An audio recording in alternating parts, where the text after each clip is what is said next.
let's get started. Loving the engagement in the chat so far, you guys. Couple things before we dig into the webinar today. We got a ton of people on. We want to try to answer as many questions as we can. So the Q&A button, if you can put the questions into the Q&A, we'll try to get to those as many of those as we can today. We're going to talk about cold email. So couple things. Want to thank our sponsor, ZoomInfo. Been a very big fan of ZoomInfo for a long time now. But one of the things I really like from our client's perspective is that the tool just does so much more than getting you email addresses and phone numbers now. So it's a really good, just comprehensive tool in the tech stack. So check out ZoomInfo. They got lots of great content on their website as well. Excited for two speakers today. Colby, just met Colby a couple weeks ago. He's a corporate account executive at ZoomInfo. Crushes on the cold email side of things. And I imagine, Colby, most of the reps are like this at ZoomInfo, but you're an account executive who also does a lot of outbound and self-sourcing pipeline and that sort of stuff. So it's good to have you. Jen Allen, founder at Demand Gen. We've done a lot of stuff together. Big fan of your content as well. And specifically the stuff that you're doing around cold email, we're going to dig into today. And then if you're checking out Outbound Squad for the first time, my name's Jason. We do sales training, coaching, all that kind of stuff for software sales teams. So we're just going to kind of get right to it. Again, we want to answer as many questions as we can. So the Q&A, if you could put your questions into there, we're going to do a couple things. Our goal today is to, one, we're going to talk about what Jen refers to as the mental spam filter. And why don't you give your commentary on that real quick, actually, because I thought this is a really kind of novel idea. You're not like literally talking about the spam filter in the inbox. What are you referring to here with the mental spam filter? Yeah, and I got to give credit where credit is due. I did not come up with this terminology. It's from Will Allred.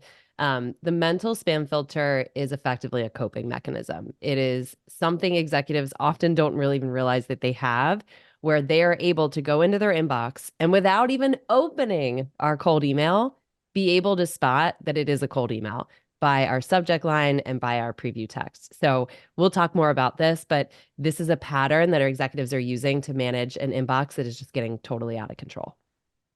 Yeah, there's certain things that we, I don't know, hopefully unintentionally do in our emails. We're going to show some screenshots that like really tip off these red flags that it's subconscious behavior really that people use to triage their inboxes. So two, we're going to talk about differentiation. So Colby's got some really cool plays that we're going to check out today. Just things that we can do that really to compete. I don't know. You two, I'm assuming, have seen the AI generated cold emails. Does it scare you when you see that stuff right now? What do you guys think, Colby and Jen? Does the AI capability scare you right now, or are you kind of like, whatever? It's not really that big of a deal. I'm kind of like all, it's whatever, not too big of a deal. Because I mean, for a long time, people have used sequences and email campaigns and kind of the rip and repeat and, blasting a ton of people. I think some of the AI can come off kind of like those sequences. Of course, it wouldn't be as canned. It would be a little bit more personalized to them, but I don't always see them coming across as, a person reaching out to another person, right? It kind of could fall into that mental health or that mental spam filter that Jen was referring to. Yeah, Yeah. I'm not threatened by it, but some of them are scary, but I'm not threatened by it. I think there's still a long ways to go. It's not to say it won't get there, but there's a long ways to go for it to learn as much as I think some of the sellers on this call even know about what's good and bad for cold emails. Yeah, I always refer to AI. I think that AI right now is an extra set of hands. I don't really think it's an extra brain right now. It's I like really good that. for busy work, but in terms of doing the thinking for you and telling you what to say, I think AI is really dumb. AI is like, I was going to say something really inappropriate. Actually, I won't say. AI is really stupid, okay, when it comes to this stuff. I Now do we think want to it's know. great at like populating really helpful data for you and giving you insight on what's working and what isn't, though. So nothing we talk about today is going to talk about how AI is going to replace your job in terms of email. Okay, so couple of other, kind of quick things that I want to share. Let's open this back up here. We're going to give you some frameworks and tactics and that sort of stuff. But I thought what would be kind of fun first to get some interaction from everyone. We're going to play a game of Never Have I Ever. Okay. So I'm about to launch a poll here. First question in the poll. Let's launch it here. Okay. So let us know. We're going to ask you 3 questions, and I was hoping that these would actually show up individually. So I kind of threw them all at once out of you. Let us know in the poll. Have you ever sent a cold email with a bullet list of all of your products or features? Give us a yes or a no on that first question. Second question is, have you ever used these words or phrases in a cold email? And then lastly, have you ever sent the same exact cold email to 50 prospects or more and maybe changed the name of the company or the first name? And again, my bad, this poll launched with all of these questions at once. So go ahead and answer those questions real quick. This will give us a good idea. Yeah, I feel you, Jen. Guilty as charged. Yeah. Let Did us you know. know that we're going to increase your sales? We're the only company on the planet to do it. I'm guilty of every single one of these, and not just once, many times. Ross says I'm getting fired. Ross, your boss is listening. You're out. Yeah, let us know. I see a ton of votes still coming in. We'll give you guys a couple more seconds. I mean, I want to say, when, Jen, we'll start with you. What year did you send your first cold email? If you could remember, kind of Two- roughly. 2004, if you can believe that emails existed at that time. So that was definitely before there were any kind of automation tools. Like I feel like all of the sales engagement tools, I don't think people realize they're only about like 10 years old. Yeah, the Yeah, first cold email I sent, I think, was in 2011, and there was like this tool, I can't remember what it, maybe Tout app or something like that. You couldn't even thread the follow-up in the same email chain. It was a little crazy. Here, let's end the poll. So here's what you guys can look at here. It looks like, yeah, over the half of the group has sent a bullet list of all the stuff that they do. About a quarter of the group have used those words and phrases. And the reason why I show this is literally like HubSpot's guidelines for words to avoid putting into an email because it'll go to the spam filter. And then sending the same exact email to a prospect, more than 50 prospects in bulk at a time. The reason why I ask this question is, when your friends ask you what you do for a living, does anyone here tell them that you're a spammer? Because that's exactly, what you're doing. And it really creates an experience for the buyer that looks a lot like this. So what I would love to know, Colby, we'll start with you. This is a picture of my inbox. I don't know what your inbox looks like, but I took a screenshot of all the cold emails that I get. For when you're looking at this, what just like screams this is a cold email that's sales related from someone that I don't know? What like really sticks out to you in a bad way if you were to get specific?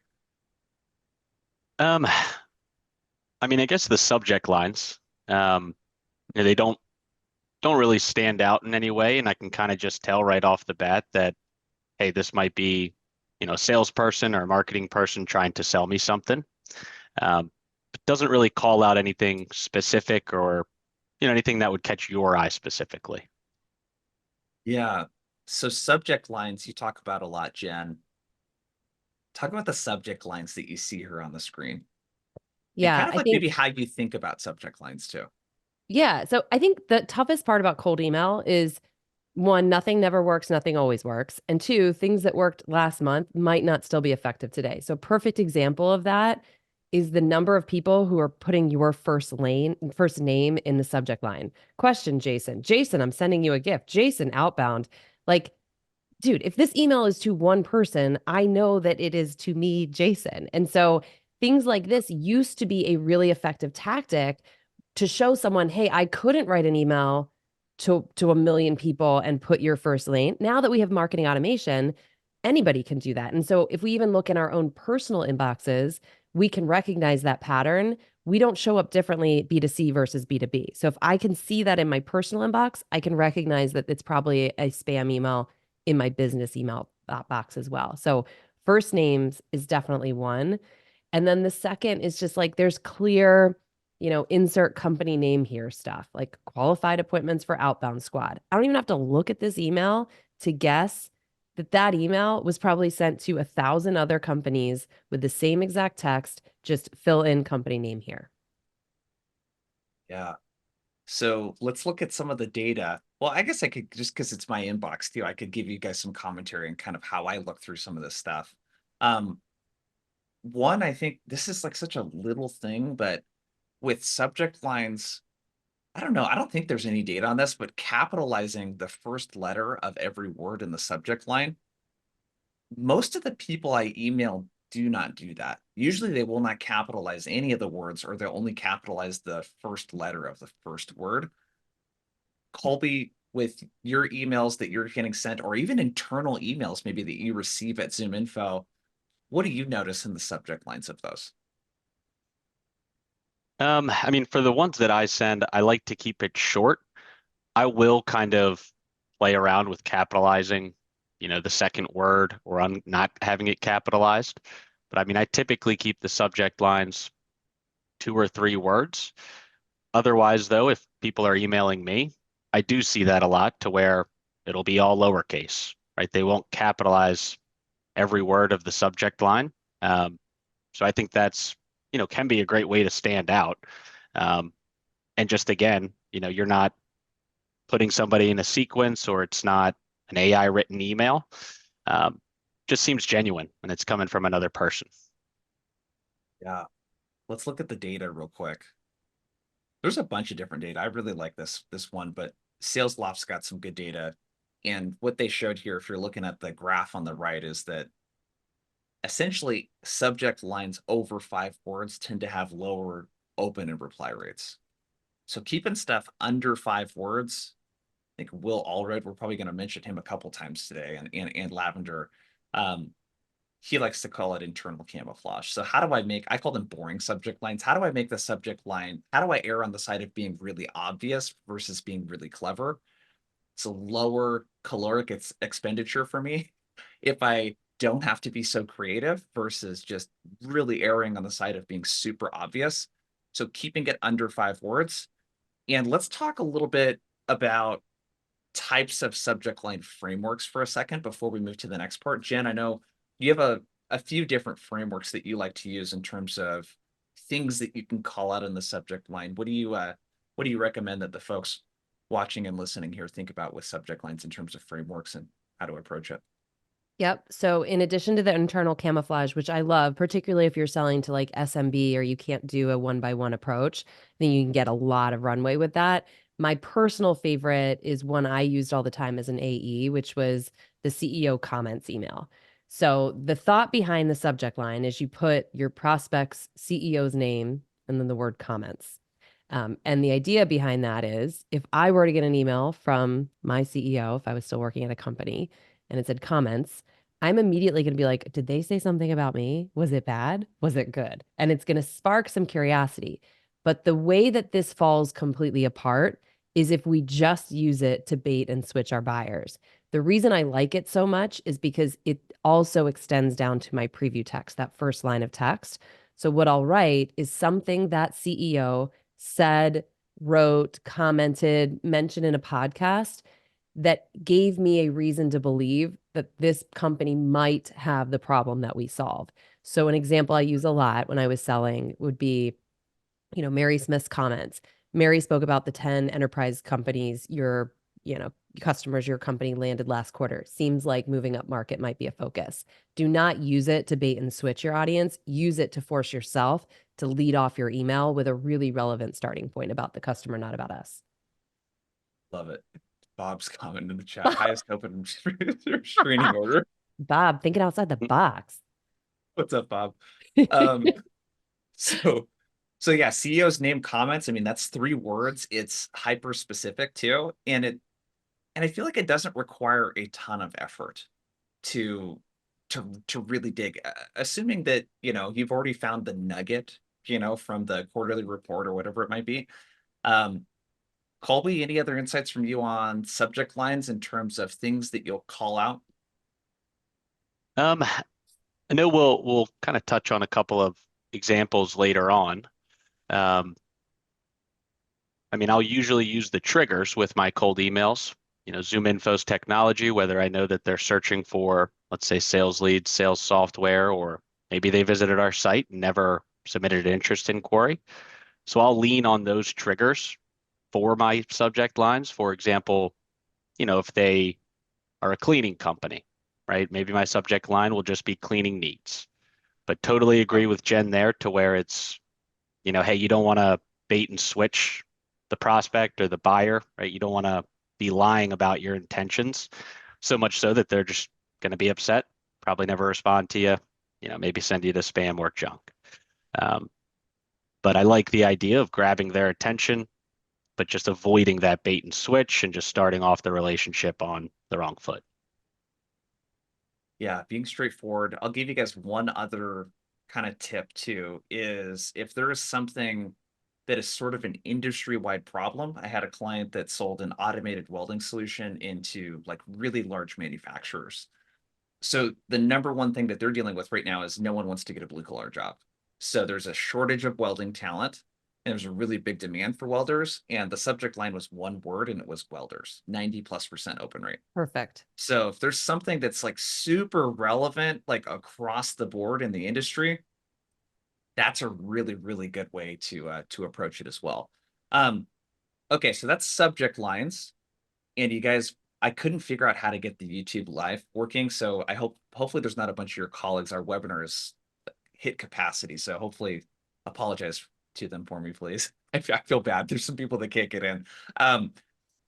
Keep the questions coming to you guys in the chat. So we got subject lines. Let's talk a little bit about formatting. I think that once we get the person to open up the email, the format of the email itself is super important.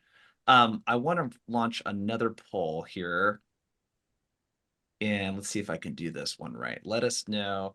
Vote in the poll. Are you more likely to open an email on mobile or desktop first?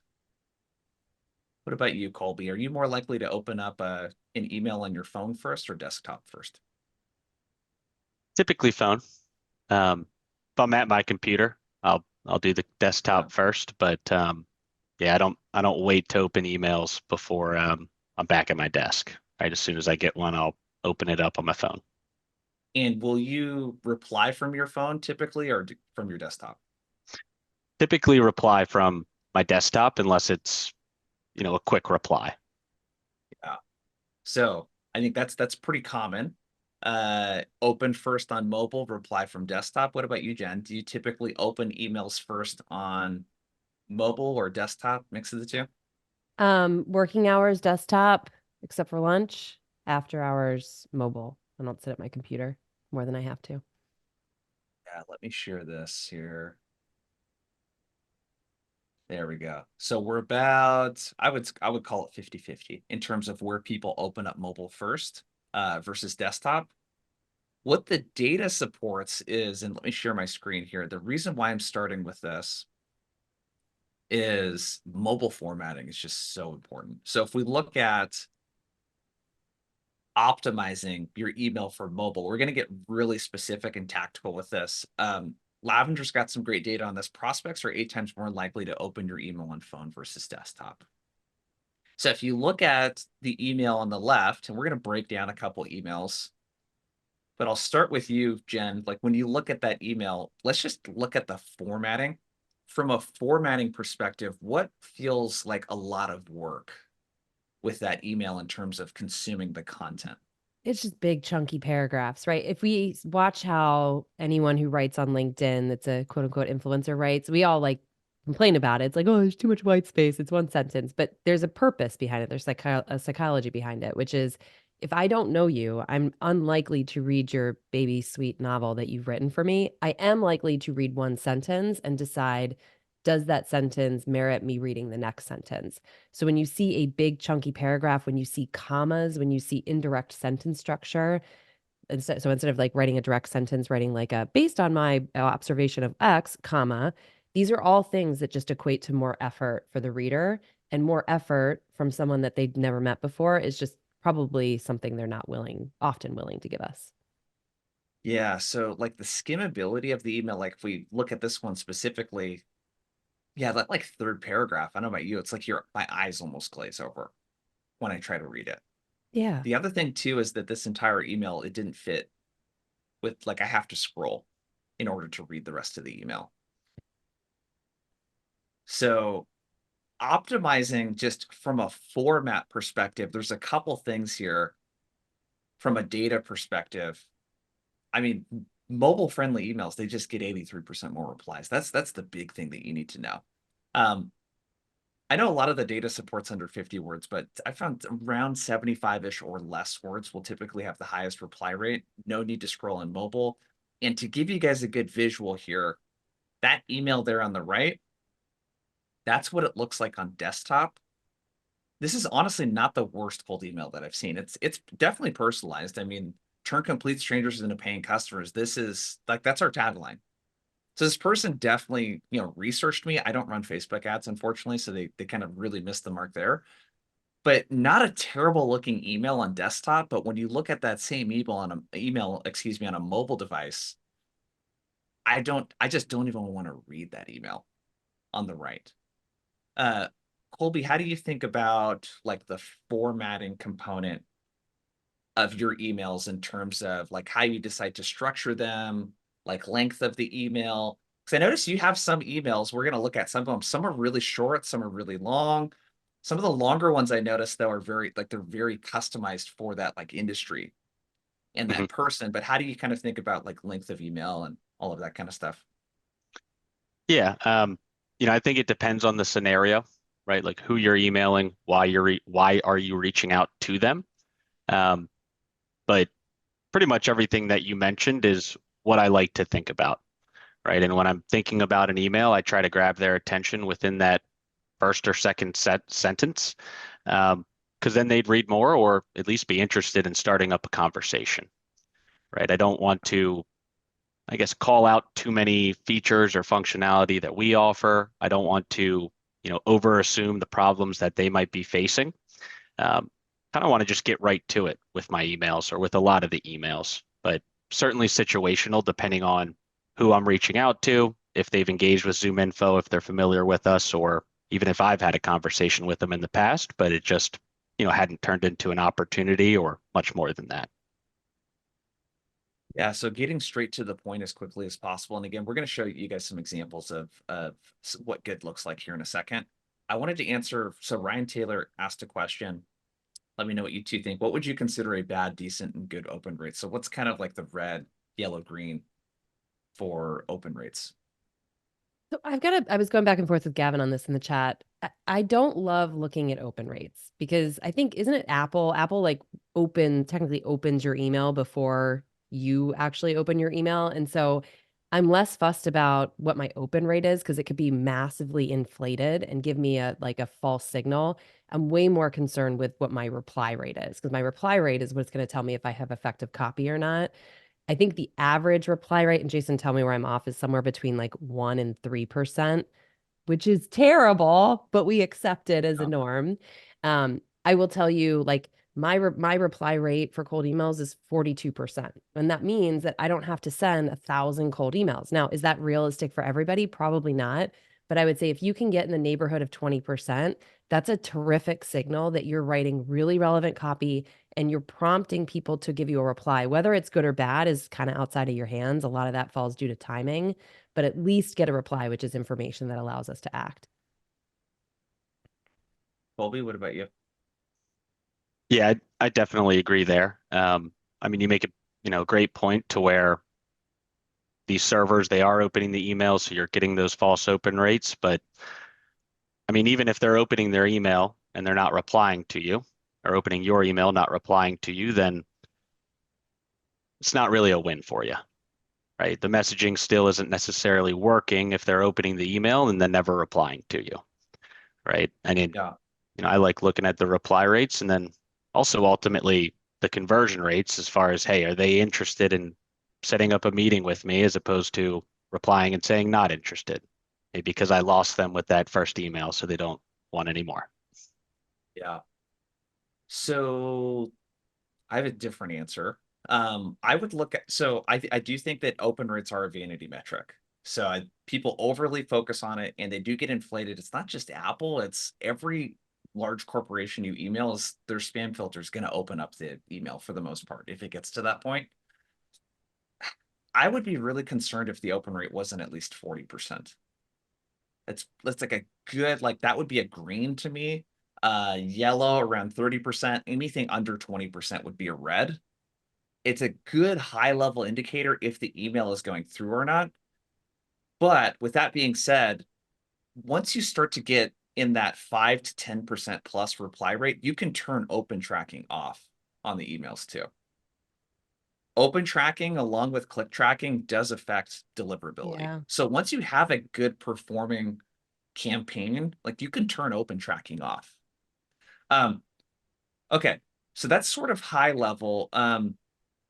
Let's keep going on this. I have one more kind of visual that I want to show on how people read emails that I thought was pretty interesting and what your guys' take on.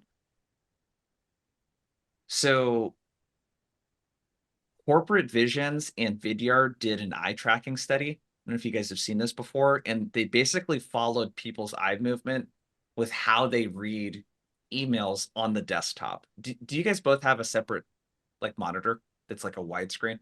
Mm-hmm. Okay, a lot of people do. So what this is essentially showing you here is that the area in red, this is where people tend to focus most of their attention, and the parts in green as it goes lighter is where they spend less attention. So keep in mind when you have an email that has really long sentences or paragraphs with multiple sentences in it, it's going to stretch literally across the entire screen. People just don't read that shit. They're not going to scroll and read the rest of those things. So formatting is just so good. So important, excuse me. Beyond Bera, I hope I'm pronouncing your name correctly. So what's your stats on a good performing campaign for reply rates, click-throughs, and opens? Let's talk about reply rate benchmarks too. The average is, yeah, it's around 1%. What would you guys consider a green? Let's say, what would be really good? Like you're pretty happy with this. Want me to go first, Colby, or you? Sure, you can go first. Yeah, I mean, if you think about our most finite resource as salespeople, it's our time. So I do not want to be writing 100 emails to get one reply.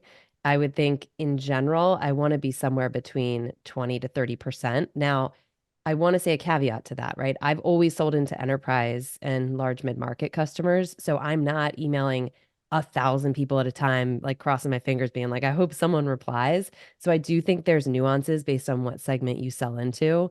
That said, if I'm taking the time to write relevant personalized emails and I'm getting 1 out of 100 replying back, there's something wrong with my approach for writing relevant personalized emails. Yeah, I think for me, I mean, reply rate, even a 10 to 20% would be, I think, a green flag for me. It, of course, depends on maybe what industry you're reaching out to. Um, if it's completely cold, if they've ever heard of you before, or if they've ever met with you before, obviously those things go into effect. But, some of the cold emails that I'm writing, I'm utilizing ZoomInfo or showcasing ZoomInfo, so it's pretty quick for me to turn it around. And if I can get, 1 or 2 meetings off of 10 emails that I send out, I would think that's positive for me, especially if we're thinking about industries who, maybe are a little less responsive to a sales or marketing person. I mean, let's be real, you guys. If people in here were getting 10% plus reply rates across the board, they would be jumping up and down out of joy. Like that's like let us know in the chat actually. What's your reply rate? Let us know in the chat. What is your typical reply rate to the emails that you send? This will give us kind of a this should have been a poll. This is going to absolutely blow up the chat. But let us know in the chat, what is your typical reply rate? Yeah, I really think double digit is pretty good. If you're getting 1 out of every 10 people to respond to you, you're doing pretty good, especially if you're doing a mix of automation and a mix of kind of manual personalized stuff. Yeah, we're all over the board. But Yeah, yeah, I agree. If you have a reply rate of 1%, I mean that's rough. I'm almost asking myself at that point, is cold email even a channel I should be focused on, and can I get better results somewhere else? That's a lot of effort. Interesting. So hopefully if you guys are struggling, if anyone's struggling here a little bit with your reply rate, this makes you feel a little bit better.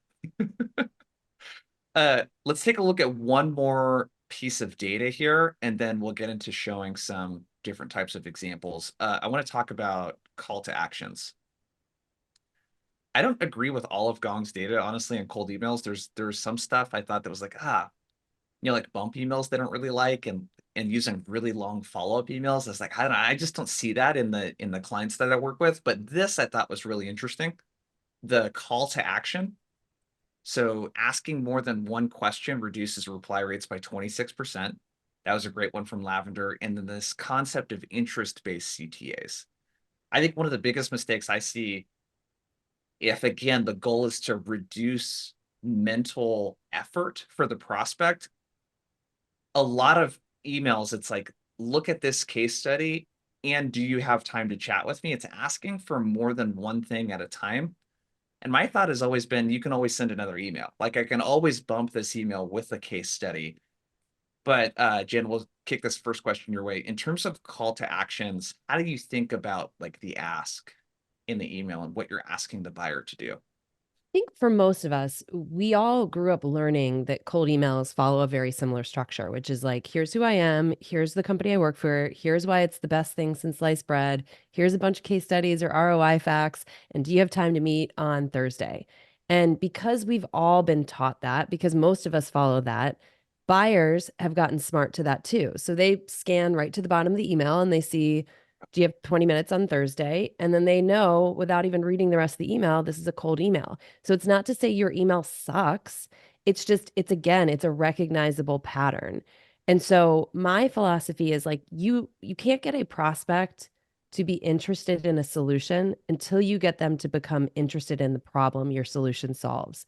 So my personal opinion is like make your call to action less about can I book a meeting and more about am I off base or am I in the right track with how I'm articulating this problem? Because one, I think what I've experienced is you get more answers, right? Because if you're actually genuinely showing up, being like, I'm putting thought into your business and hypothesizing what I think your problem might be, people will more often than not throw you a bone because you're not one of the people that's just blasting everybody with here's who we are and why we're great messages. But two, it's a way more low effort answer. Like if I get someone, and I'm not a senior executive, I'm nobody important, but if I get someone in my inbox showing up, talking all about themselves and being like, "Can I get 20 minutes of your time to talk some more about myself?" I don't even feel like it's like I have to answer that.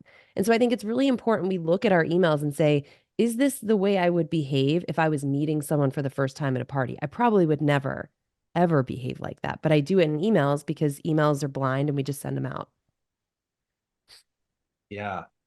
So talking about them first before you make the ask, and making the ask not do you want to see my product or demo necessarily. It's more about do you want to do you have this problem or not, or do you want to hear how other people have solved this problem? Colby, how do you think about the ask in the email and the call to action? Yeah, I mean, I used to always ask them, hey, are you free tomorrow at XYZ time? Otherwise, how about Friday or Thursday, or make that specific ask as far as asking for the meeting. Um, but now I've reduced it to, maybe a worth exploring question mark or interested in learning more question mark. And then for some of the emails that I send out, I will say got 15 minutes to connect on this question mark. And that's probably, more along the lines of the specific or even an open-ended call to action. But in some of those examples, I mean, I'm jumping right to the point. I'm showing something that's relevant to them, something that could impact them. And for me, I mean, my ultimate goal is to book the meeting, right? For ZoomInfo, I think really we're a fit for anybody that sells or markets B2B. Um, Yep. but not everyone can see that. They might think of ZoomInfo as a digital address book or a company that offers phone numbers and emails. Um, to where my goal really is to, get them on the meeting. If they're interested in driving new business, they have capacity to drive new business. I want to get them on the meeting so that I can show them, truly how we can help, um, rather than them maybe, having some preconceived notions about who we are, what we do, what our pricing is, or any of the any of that sort of deal. Yep. So you guys wanted to see some examples. So here you go. So on the left end, the open-ended CTA is the highest friction. So the most effort to reply to is open-ended questions. So asking, do you have this problem or does this resonate with you is different than asking, how are you handling this or what? So try to avoid open-ended questions there at the end of the email. You see the specific CTAs. I think we've probably all been very conditioned to ask for time. Those are pretty familiar. And there's a bunch of different variations of interest-based CTAs too. Open to learning more, worth a quick conversation, would it hurt to share more, et cetera, et cetera. So that's kind of summarizes the data portion. We got about 20 minutes here. I thought what we could do here, you guys, is maybe dig into the framework and then some example emails. So let's start first. And if you guys could, there's a bunch of questions in the Q&A. Drop a question in there if you have it. You guys can also upvote your favorite questions, and we'll try to get to as many of them as we can. Can you guys see this all right? The text? Can you read it okay? A little small. So, Colby, walk us through what we're looking at here on the screen. This is a really cool email that you guys send. Yeah, so And let me actually, if you want to describe the approach real quick, let me tweak the slide. I'll make the text a little bit bigger. yeah, the approach, forget exactly how I found this company. Believe they were spiking on intent, on ZoomInfo's intent around, sales leads or sales software. But really, I just went to their site. I quickly noticed that they had multiple platforms or softwares that they integrate with. And of course, we have a great intent topic for them. So I guess my, idea of reaching out to this person was, again, just getting straight to the point. As far as ZoomInfo, right, we're not only going to be able to tell you what companies are in market, but also what technologies they're using. And then, of course, everything that comes along with the company information as far as the decision makers, cell phones, emails, direct dials.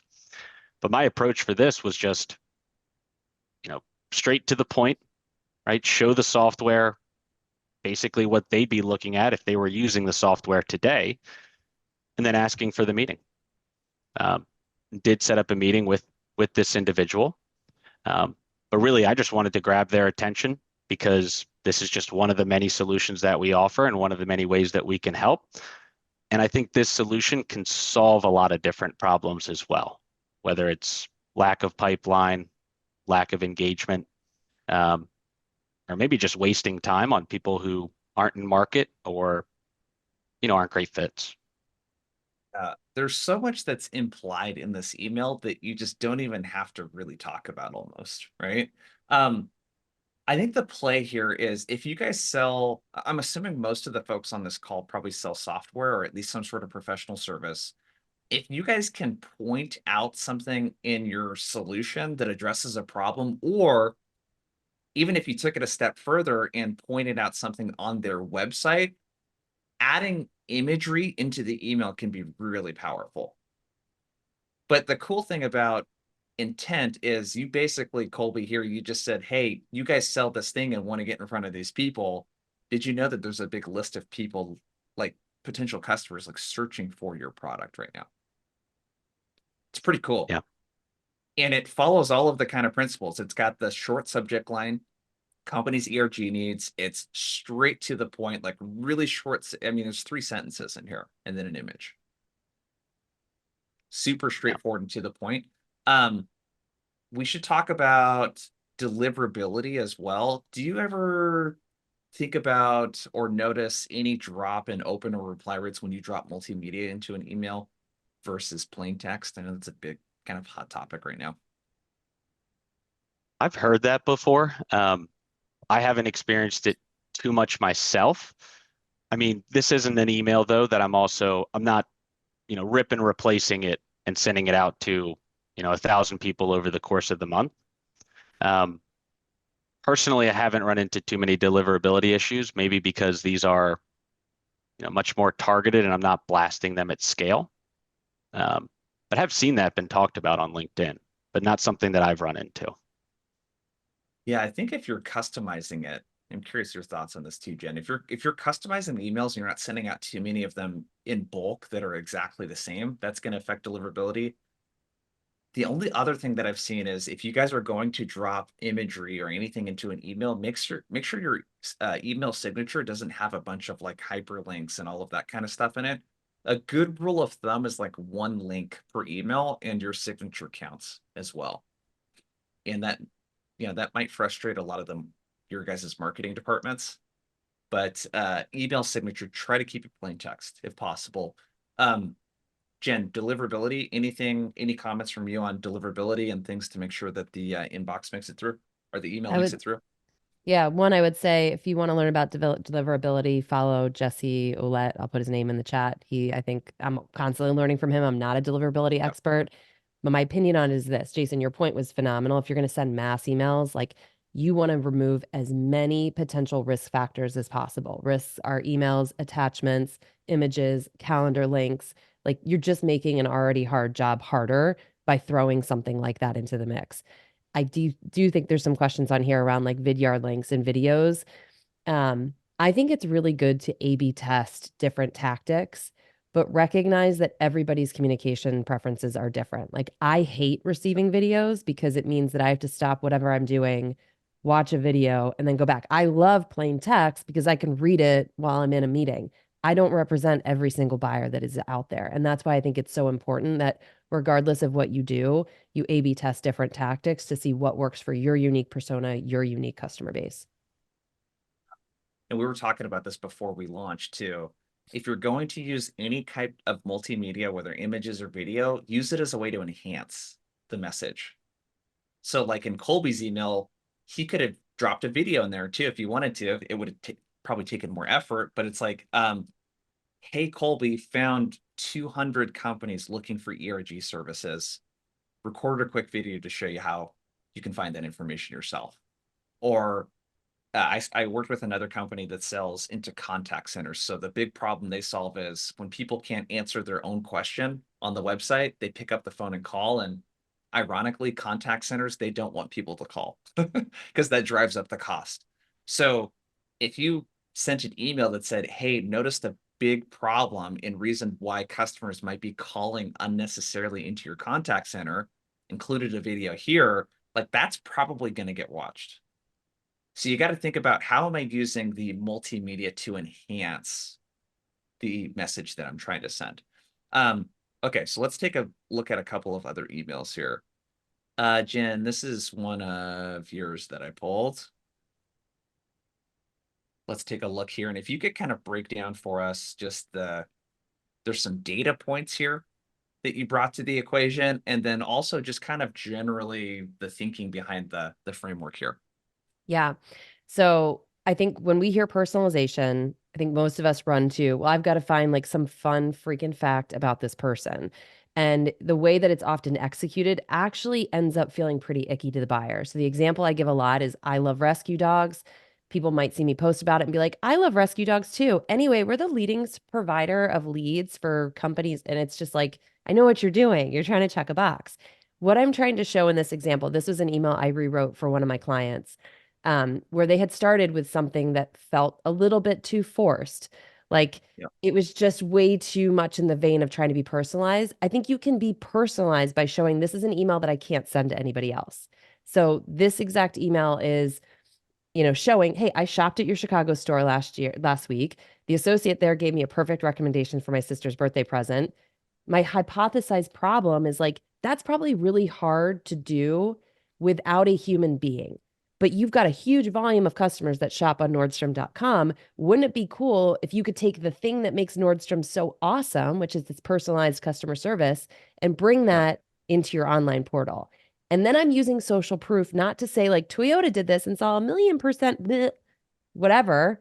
It's so salesy. I'm just saying Toyota did this. So do you want to see how they did it? So when we talk about call to actions that are not your calendar link or ask for times or things like that, this is what I'm talking about with problem prompting. We are trying to see, is this something that this customer or prospect even wants to do? Because if they don't want to do this, if they don't care about it, I could have the sexiest solution in the world. It does not matter. So seek interest before we seek getting the meeting booked to talk about our solution. This is also a great way to find hand raisers. I mean, you're really just looking as a account executive, especially, you're trying to figure out where to spend your time. And if you can get people to reply to an email with interest, these are people I can then I'm assuming Colby, probably what you do when someone replies to an email is, do you try calling them when they reply? Yeah, typically. Um, Unless they And are asking to set up a call or say, hey, yeah, do you have time tomorrow afternoon to set up a call, for example? it just happens. I know that you guys are big at ZoomInfo, obviously, big phone heavy culture, but Mhm. just picking up the phone and being able to prioritize your effort around that is really key. The other thing here that's mentioned, Jen, is the PS. So increase in Yes. positive reply rates by 26% if you use a PS. And I know we don't have a PS necessarily on this email, but that little part right below our name, how do you think about incorporating that real estate? This is perfect when you find something that you are excited about that is unique, but has nothing to do with the body of the email. Instead of leading with it and then having that awkward moment where you're like, saw you love shelter dogs, like we're the leading provider of whatever, put it Yeah. in a PS because as Jason showed, like your buyer is just scanning kind of the first part. Often what they've trained themselves to do is look at the bottom to see if there's a request for time. If they see something uniquely personal to them, like Jen saw you volunteer at Evanston Animal Shelter, I've got 2 rescues myself. That's now prompting me to say, okay, this was written for me. I had one of these today where someone referenced my LinkedIn beef with Kyle Assay or AC. I always say his name wrong out of disrespect. And I was like, okay, this is someone who has clearly been paying attention. I'm going to go back up. So PSs are only used by 4% of senders sending cold emails. We got a long way to go before that's like a trend. Yeah. It's such a great because there was another eye tracking study that I don't have like the actual study or the image to show, unfortunately, on this deck, but there was one that showed how people read an individual email in terms of where they start. And it was, they literally, most people will read the first 4 or 5 words of the email and they'll go to the very end of the email to just figure out what does this person want.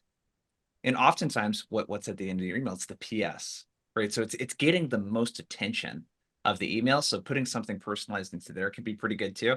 Let's show another email and then I would love to just open up for Q&A. There's a couple of people that have given specific situations that I thought would be really good to just maybe kind of help them brainstorm a bit. So this is very similar type of approach. So this is a client that I worked with that sells what's called an electronic document capture solution. So they reach out to people that want to start clinical trials. And the biggest problem with launching these clinical trials is they do it through Excel spreadsheets and it delays startup dates. So this is that email. Subject line, 2 words. I'm giving the reason, saw that you just got FDA approval, the problem, manual paper systems, delaying startup dates, social proof. We help people like you get this down to under 4 weeks, which industry standards like 3 to 6 months typically, worth a quick chat. And then we get double-digit reply rates running this play. Look for a clinical trial that was recently launched. Talk about the fact that we noticed they got approval. Talk about a common problem with manual spreadsheets, and just talk about how you've helped someone else. It's super, super just straightforward and simple. So that's another example. The kind of general framework here is something along these lines. I'm going to have a boring subject line, and we'll send this deck out to you guys afterwards. It's less than 5 words. I need a reason why I'm reaching out, some sort of problem I'm going to talk about, social proof, so a similar customer that we've worked with, and then call to action. Under 75 words, 50 is really ideal, but short paragraphs, etc. That's the framework. Before we get into any kind of Q&A, Colby, Jen, anything that we didn't talk about today that you think would be good to reinforce with the group before we answer a couple questions? Probably I'll defer to you first. Sure. Jason, I know we kind of talked about this a little bit a couple weeks ago. Um, but ZoomInfo, of course, I can sell to a multitude of different industries. A lot of times I will like to pick out a couple different industries that I'll focus on, and I'll be prospecting into those industries, whether it's looking for natural urgency within the industry trends or trends within the industry. But I like to stick into particular industries at a time so that I can start to learn their lingo and understand what the common pain points are, and pretty much just understand their lingo so that when I do get them on a meeting or get them on a call, I'm seen as an expert within their space, even though I don't necessarily work in their space. So I think that can be helpful, especially if you do end up getting somebody on the phone and they maybe have one of those couple quick objections that's kind of specific or unique to their industry. I think you mentioned something just broader, speaking more broadly about it, that's so important. If you guys are like Colby and you sell into, how many different industries do you sell into? All B2B industries. So Yeah, so like literally there are dozens of different types of companies you could reach out to. I think a really good best practice is to like really look at where am I winning the most deals and landing the most qualified meetings right now, and like really honing it down to like two or three. And you're going to see those patterns where you win the most in that language. You can really just start to get down and create some repeatable patterns. Um, let's do some Q&A, you guys. I thought this one would be fun. Andy Alcoster, I think is how he pronounced his last name. He said, I work for a radio station. We sell advertising to small and mid-sized businesses. I would love an idea of what you might say in an email. What ideas do we have for Andy in terms of things he might be able to pick out about these businesses, or hooks or problems he might be able to talk about in the email? So I'm happy to start. I think, Andy, the first question I would ask myself is like, what is the problem that my customer is trying to solve by pulling the advertising lever, right? So if I'm looking at a particular industry segment, because I'm assuming you're not going to do a one by one approach here, like let's say I pick, I don't know, dentist offices, super sexy. I am going to look at dental practices and try to think about right now, today, what do I imagine is the single hardest thing for someone who opens a new dental practice? I will hypothesize, and I might be wrong, and this is part of the journey, gang, but I will hypothesize that people who open dental practices do not go to school for marketing and advertising. They also don't go to school for back office admin.